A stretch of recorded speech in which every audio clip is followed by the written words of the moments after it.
السلام عليكم ورحمة الله وبركاته. ازيكم حبايبي، عاملين ايه؟ يا رب دايما تكونوا بخير وعافية وصحة وستر من الله. نسمي الله ونصلي على رسول. بسم الله والصلاة والسلام عليك يا رسول الله. اللهم اني اسألك التقى والعفاف والغنى والستر والرضا لي ولكم ان شاء الله. بصوا جايين بقى نعمل ايه؟ طبق فاصوليا مع ايه؟ عسل عسل عسل. الاكلات الحلوة بتاعت زمان دي، الزمن الجميل دي. انا بحب الفاصوليا دي قوي قوي قوي. حلوة مفيدة وفيها بروتين، جميلة يعني. في كتير ناس مش بيحبوها، في بيحبوا اللوبيا، لكن انا بفضل الفاصوليا. هنعملها بطريقة سهلة وبسيطة وجميلة ان شاء الله. وده هيكون اكلنا النهاردة ان شاء الله فاصوليا. انا عندي رز عاملاه، يعني رز معمر، فهعمل معاه فاصوليا وهيبقى ده الاكل بتاعنا النهاردة وفضل وعدل من الله والحمد لله على كل حال. طبعا انا غسلتها ونقعاها من بالليل، فعشان كده كبرت زادت معايا. اهو كل ما تنقعيها كل ما تستوي معاكي بسرعة. هحطها على النار تستوي وبعد كده هنعمل الخطوات اللي بعد كده. خليكم معايا. بصوا يا حبايبي، دول حتتين لحمة هسلقهم اهم عشان الفاصوليا. يعني بدون فاصوليا اي حاجة عندك موجودة، اي حتتين لحمة ممكن نعملها كده من غير لحمة والله، بس دي كانت حتتين عندي قلت اسلقهم واحطهم مع الفاصوليا يعني. بص يا حبايبي، جبت حلة صغنونة عشان هعمل ايه، مش كتير، هعمل يعني زي طبق كده، عشان انتوا عارفين في رمضان الواحد مش بياكل كتير، فايه طبق صغنون كده على قدنا. اهو هخرط البصلة. جميلة قوي الأكلة دي والله يرحمها أمي، وطبعا أمهاتنا بتوع زمان كانوا بيعملوا الأكلات دي اللي هي البسيطة الحلوة دي اللي الواحد بصراحة ما بيزهقش منها يعني. اهو في بصلة اهي هخرطها واحطها، وبعدين الفاصوليا دي مغذية جدا وبروتين يعني حلو قوي قوي قوي. اهي كنا على طول بنعملها والله. هخرط البصلة وارجع لكم تاني. بصوا يا حبايبي، خرطت البصل اهي رفيعة مكعبات صغيرة. طبعا هاخدها على النار، بس هحط حاجة بقى ايه هتخلي الفاصوليا طعمها تحفة، هقول لكم عليها دلوقتي مع البصلة. هقليها. يلا بينا على البوتاجاز، يلا بينا على البوتاجاز. نصلي على الرسول، اللهم صل وسلم وبارك عليك يا حبيبي يا رسول الله، عشان تاخدوا حسنات وناخد حسنات. وشجعوني عشان القناة تكبر بيكم معاكم ان شاء الله، وربنا يجعلكم كده نعمة في حياتي. آه، اشتركي في القناة بالله عليكم وشجعوني عشان القناة يعني بعافية شوية. ربنا يكرمكم يا رب. يلا بينا يلا. بصوا حبايبي، حطيت حتة سمنة اهي. على فكرة عايزة اقول لكم حاجة، الزبدة اللي هي بتتباع في السوق، اللي هي معرفش يعني، هي انواع كتير. على فكرة لازم تخلي بالك وانت بتشتري، لان انا لقيت يعني جبت الزبدة اسمها صاني تقريبا، صاني لقيت فيها مية، يعني اكيد مغشوشة بقى. دام تلاقي كده الزبدة فيها مية يبقى هتبقى مغشوشة. فانت يستحسن تجيبي زبدة معروفة، اللي هي النيوزيلندي دي كويسة، واللي هي ممكن فيرن برضو كويسة. في جنة. طبعا الحاجة اللي انت بتحب تجيبيها جيبيها براحتك. حبيت اقول لكم النقطة دي لان انا فعلا جبت الزبدة وحطيتها على النار لقيت فيها مية. معرفش ايه بقى الغش ده، مش عارفة يعني. الله المستعان، والله ربنا يرحمنا والله في الايام اللي احنا فيها دي. بصوا حطيت حتة زبدة اهو. هتسخن على النار واقليها وارجع لكم تاني. بصوا حبايبي، حبيت اوريكم اهي الزبدة اللي انا سيحتها. بصوا عملت مية ازاي، مش حلوة خالص خالص. محدش يجيب بقى الزبدة اللي هي صاني دي، وما تجيبيش اي زبدة ما يكونش ليها مصدر، عشان ما تدفعيش فلوس وترميها على الفاضي. مش كفاية الحاجة لا غالية، لا كمان بيغشوها يعني. الله المستعان.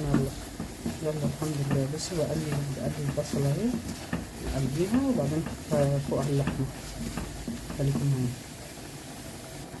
بص حط ايه حتتين اللي هي بقى تخلي الفاصوليا بتاعتك تروح في حتة تانية خالص. اهي حتتين صغننين كده. على فكرة اهلنا زمان كانوا بيطبخوا باللية، مش بيطبخوا لحمة ولا بتاع، يا ليا يا دهنة. الحمد لله، فضل من الله.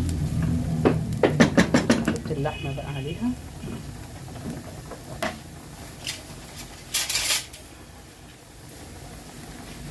بص احط اللحمة اهي، سلقتها طبعا كده نص سلقة اهي. بصلة، وبعد كده هنزل بالصلصة عليها شوية، وبعد كده هنزل بالصلصة عليها. بصوا حبايبي، حطيت الصلصة اهي تتسبك بقى، وانزل عليها بالبهارات اهي. الصلصة دي انا مفرزاها، حط عليها بنجر. لو حد حابب يشوف طريقة التفريز بتاعت الطماطم يرجع للفيديو. كل حاجة زي ما قلت لكم جيبوها في البيت واعملوها، هتبقى اخف وارحم من بره ومن الغلاء اللي احنا فيه ده، وربنا يعيننا ويعينكم ان شاء الله. بعد ما تسبك الصلصة هنحط ان شاء الله الفاصوليا ونرجع ونشوف هنعمل ايه. بصوا حبايبي اهو، انا حطيت ايه، حطيت فلفل اسمر وشويه كمون، عشان تعرفين الفاصوليا بتعمل انتفاخ، فتحطي شويه كمون وفلفل اسمر، وحطيت معلقه سكر عشان الحموضه، كلنا عارفين ان معلقه السكر بتخفف الحموضه شويه. هوريكم بقى ايه، مرقه فوريه حلوه، نوعها حلو عشان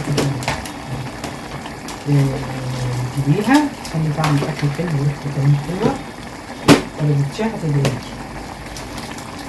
اي حاجه بعرفها بقول لكم عليها. بصوا اسمها وينجز، حلوه جدا جدا جدا، تجيبيها وتحطيها على كل الاكل بتاعك هتعجبك والله. تدي طعم شويه للاكل، يعني عارفين دلوقتي والله الاكل ما بقى ليه طعم ولا لحمه ولا اي حاجه، استغفر الله العظيم، يعني الحمد لله على كل حاجه. جربيها وان شاء الله تدعيلي. كده هي الصلصه سبكت، هنزل بالفاصوليا. بصوا شطفت الفاصوليا هنزل بيها بقى، خليكم معايا. بصوا يا حبايبي، حطيت الفاصوليا اهي، هسيبها تستوي بقى، وبعد ما تستوي هوريها لكم. جميله جدا الاكله دي والله، بسيطه وحلوه وهتعجبكم لو جربتيها والله العظيم هتدعيلي. يلا بعد ما تخلص هوريها لكم، خليكم معايا.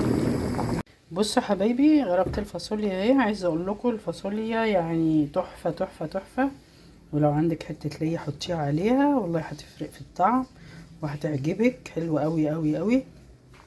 عايزه اقول لك اكله الفاصوليا دي كلها بروتين وحلوه وطعمها جميل، ولو عملتيها في ولادنا، يعني في من الاولاد مش بيحبوها، بس هي عايزه اقول لك جميله جدا جدا جدا.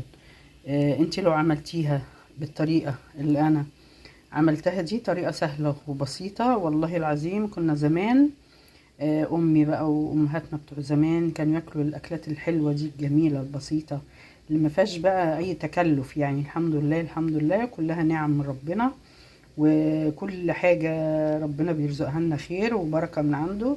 فاحنا لازم طبعا بيوتنا نمشيها يوم كده ويوم كده، يوم فرخة يعني فراخ، يوم لحمة، يوم ما فيش لا فراخ ولا لحمة بتعملي فاصوليا. حتى الفاصوليا ممكن تعمليها من غير يعني حتة لحمة من غير فراخ، زي ما بقولك كده حتة ليا، ما فيش ليا ممكن تعمليها كده من غير اي حاجة. واحدة ماجي تحطيها عليها هتخلي طعمها تحفة تحفة تحفة والله والله. جربي انتي بس، اعملي الطريقة دي وان شاء الله هتعجبك وهتعجب اولادك. ولو عجبتك بقى متنسينيش في شير ولايك وسبسكرايب ودعوة حلوة منكم، وادعموني عشان القناة تكبر بيكم ومعاكم. القناة يعني نايمة خالص، فبالله عليكم يعني شجعوني كده، عشان ان شاء الله ما تشجعوني هنعمل حاجات كتير حلوة وفيديوهات احسن، كلها بسيطة ومش مكلفة ومش معقدة، يعني كلها في بيوتنا، كلها الايه بيوت المصريين، اللي احنا هنعملها بحاجات باسهل وابسط طريقة. بعمل الاكل مش مكلف ومش مش هتتعبي في تكلفته، يعني اللي عندك في البيت، اي حاجة عندك في البيت بتعمليها بتبقى فضل وعدل من عند الله. وكده خلاص الفيديو بتاعي خلاص، ومتنسونيش بقى بدعوة حلوة. السلام عليكم ورحمة الله وبركاته.